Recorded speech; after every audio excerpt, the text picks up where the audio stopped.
రహస్య సాధనలు యూట్యూబ్ ఛానల్కు స్వాగతం. ఈ రోజున గుప్త విద్యలలో మరో అద్భుతమైన విద్య లక్ష్మణ రేఖ విద్య గురించి ఈ వీడియోలో వివరించడం జరుగుతుంది. ఈ విద్య ద్వారా కలిగే ఉపయోగాలు ఏమిటి, అలాగే ఈ మంత్ర అనుష్ఠానం ఏ ప్రకారంగా చేయాలి అనేది ఈ వీడియోలో వివరించడం జరుగుతుంది. లక్ష్మణ రేఖ అత్యంత శక్తివంతమైన శక్తిగల రేఖ.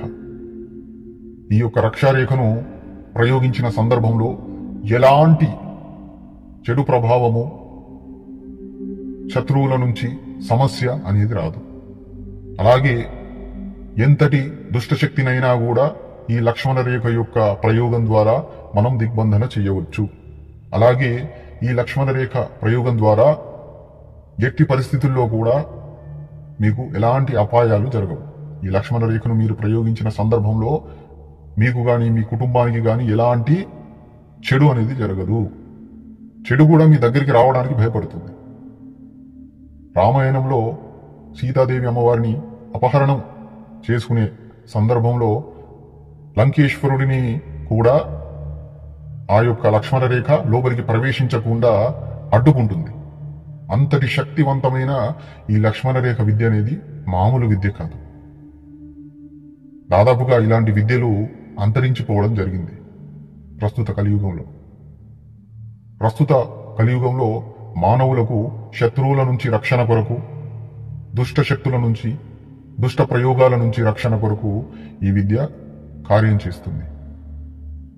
అలాగే సాధకుడి రక్షణ కొరకు, సాధకుడి ఇంటి సభ్యుల రక్షణ కొరకు ఈ విద్య పనిచేస్తుంది. ఎలాంటి ఉగ్రశక్తినైనా కూడా బంధనం చేయడానికి ఈ యొక్క లక్ష్మణ రేఖ కట్టడి చేయడానికి పనిచేస్తుంది. ఈ లక్ష్మణ రేఖ ద్వారా భిన్న భిన్నమైన ప్రయోగాలు చేయవచ్చు. రకరకాల కట్ల ప్రయోగాలు కూడా చేయవచ్చు. కానీ ఆ ప్రయోగాలు ధర్మబద్ధంగా, న్యాయబద్ధంగా ఉండాలి. అమాయకులపైన ఈ యొక్క లక్ష్మణ రేఖను ప్రయోగం చేయకూడదు. రక్షణ కోసం ప్రయోగం చేయవచ్చు, కానీ ఇతరుల విద్యను కట్టు వేయడానికి కావచ్చు, ఇతరులను ఇబ్బంది పెట్టే విధంగా ప్రయోగాలు చేయడానికి కావచ్చు, ప్రయోగం చేయకూడదు. ఈ యొక్క విద్య కేవలము 3 రోజుల అనుష్ఠానం ద్వారా, ఏదైనా ప్రత్యేకమైన రోజైతే ఒకే రోజులో ఈ మంత్ర విద్యను సిద్ధి చేసుకోవచ్చు. ఎందుకంటే ఈ విద్య అనేది స్వయంభూ సిద్ధి కలిగిన విద్య గనుక ఈ మంత్రాన్ని కేవలం 1 రోజు లేదా 3 రోజుల్లో సిద్ధి చేసుకోవచ్చు. గుర్తుపెట్టుకోండి.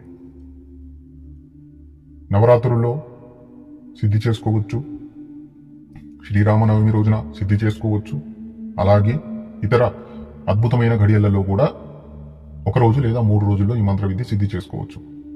ప్రతిరోజు ఒక మాల జపించి ఆఖరి రోజు అనగా 3వ రోజు ఒక మాల అధికంగా హోమం చేసుకోవాలి. ఈ యొక్క సాధనలో సాధకులు రాత్రి సమయంలో తూర్పు దిశ వైపున తిరిగి కూర్చొని ఎదురుగా పీఠాన్ని పెట్టి, పీఠం పైన లక్ష్మణుడితో పాటు శ్రీరాముల వారిని, సీతాదేవి అమ్మవారిని, అలాగే ఆంజనేయ స్వామి వారిని, వీరిని కూడా స్థాపితం చేసి పంచోపచార పూజలు చేసి తులసీమాల ద్వారా ఈ మంత్ర జపం అనేది చేయాలి. ఈ మంత్ర సాధన చేస్తున్న రోజుల్లో ఖచ్చితంగా మీకు సీతారాముల వారి, లక్ష్మణుల వారి, ఆంజనేయ స్వామి వారి దర్శన భాగ్యం కలిగే అవకాశాలు అధికంగా ఉంటాయి. ఈ ప్రకారంగా మీకు వారి దర్శన భాగ్యం అనేది స్వప్నంలో కలిగినట్లయితే ఖచ్చితంగా ఈ మంత్రసిద్ధి కలిగిందన్న విషయమే గుర్తుపెట్టుకోండి.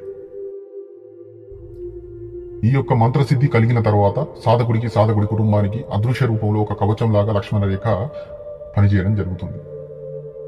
రక్షణను కలిగించడం జరుగుతుంది. ఎలాంటి దుష్టశక్తి కావచ్చు, దుష్ట ప్రయోగాలు చేసేవారు కావచ్చు, శత్రువులు కావచ్చు, మీ కీడును కోరేవారు కావచ్చు, ఇంట్లో ప్రవేశించలేరు. ఎలాంటి చెడు కూడా ఇంట్లో ప్రవేశించలేదు.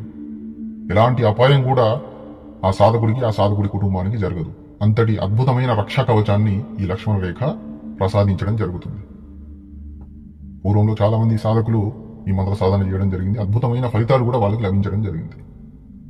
ఈ యొక్క విద్యను ప్రయోగించే సందర్భం అనేది ఏదైనా చెడు జరిగే సమయంలో మీ రక్షణ కొరకు, మీ కుటుంబ రక్షణ కొరకు, లేదా ఎవరికైనా ఏదైనా సమస్య జరుగుతున్న సమయంలో రక్షణ కొరకు ఈ విద్యను ప్రయోగించాలి. అనవసరంగా ఈ విద్యను ప్రయోగించకూడదు.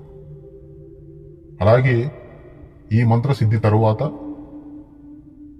అత్యవసర పరిస్థితుల్లో మాత్రమే ఈ మంత్రాన్ని ప్రయోగించాలి. ఎప్పుడు పడితే అప్పుడు, ఎలా పడితే అలాగా ఈ మంత్ర విద్యను ప్రయోగించకూడదు. ఈ మంత్ర సాధనకు సంబంధించిన పూర్తి విధి విధానాలు తెలుసుకోవాలనుకునేవారు ఈ సాధన ఏ ప్రకారంగా చేయాలి, సాధన సామాగ్రి ఉంటుంది, సాధన ఎన్ని రోజుల అనుష్ఠానం చేయాలి, అలాగే అనుభవం ఉన్నవాళ్ళు ఏ ప్రకారంగా చేయాలి, అనుభవం లేని వారు ఏ ప్రకారంగా చేయాలనే విషయాలు చక్కగా మా ద్వారా తెలుసుకోవచ్చు. మమ్మల్ని సంప్రదించి ఈ సాధనకు సంబంధించిన పూర్తి వివరాలు తెలుసుకోవచ్చు.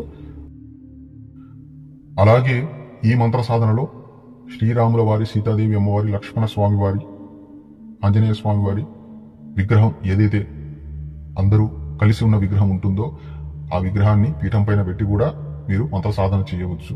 అలాగే ఈ సాధనలో తులసీమాలను వినియోగించాలి. ఈ సాధనలో వినియోగించే మంత్రము ఈ ప్రకారంగా ఉంది. మంత్రాన్ని ఒకసారి నేను చదివి వినిపిస్తాను. మంత్రం ఈ ప్రకారంగా ఉంది. जे काले बने गिरेन प्रभु नारायण गोंडी दिए बंदी कोरे पहाड़ पर्वत बन एई कोरे गोंडीर दलाम लो कनेर बोले आमार एई गोंडीर मध्य भूत प्रेत दानव देत जे कोरीबे घा होक पुनरो मिनिटेर मध्य चोले जा आमार एई कोधा जो दिनोडे श्रीराम लक्ष्मण सीतार माता. మంత్రం ఈ ప్రకారంగా కాస్త కఠినంగా ఉంటుంది. మంత్రాన్ని వీడియోలో పెట్టడం జరగదు, అందించడం జరగదు. ఈ మంత్ర సాధన ఎవరైనా చేయాలి అనుకునేవారు మమ్మల్ని సంప్రదించండి. ఈ మంత్ర సాధనకు సంబంధించిన పూర్తి విధి విధానాలు తెలియపరచడం జరుగుతుంది. అలాగే ఈ మంత్ర సాధన చేసిన వారికి 3 ప్రయోగాలు కూడా ఈ మంత్రాన్ని ఏ ప్రకారంగా ప్రయోగించాలి, ఏ సమయంలో ప్రయోగించాలి అనే విషయాన్ని కూడా క్షుణ్ణంగా క్లుప్తంగా వివరించడం జరుగుతుంది. మరియు మీకు సాధనల పరంగా ఏవైనా సందేహాలుంటే మమ్మల్ని సంప్రదించండి. అలాగే భవిష్యత్తులో మీకు ఎలాంటి మంత్ర సాధన కావాలన్న విషయం కూడా మీరు మమ్మల్ని సంప్రదించి అడిగినట్లయితే దాని కొరకు ప్రత్యేకమైన ఒక మంచి వీడియో చేసి మీకు అందించడం జరుగుతుంది. మా వీడియోను చూసేవారు ఎవరైతే ఉంటారో వీడియోని లైక్ చేయండి, అందరికీ షేర్ చేయండి. మా యూట్యూబ్ ఛానల్ను సబ్స్క్రైబ్ చేసుకునే వాళ్ళు సబ్స్క్రైబ్ చేసుకోండి. జై మహాకాళి, జై శ్రీ మహాకాళి.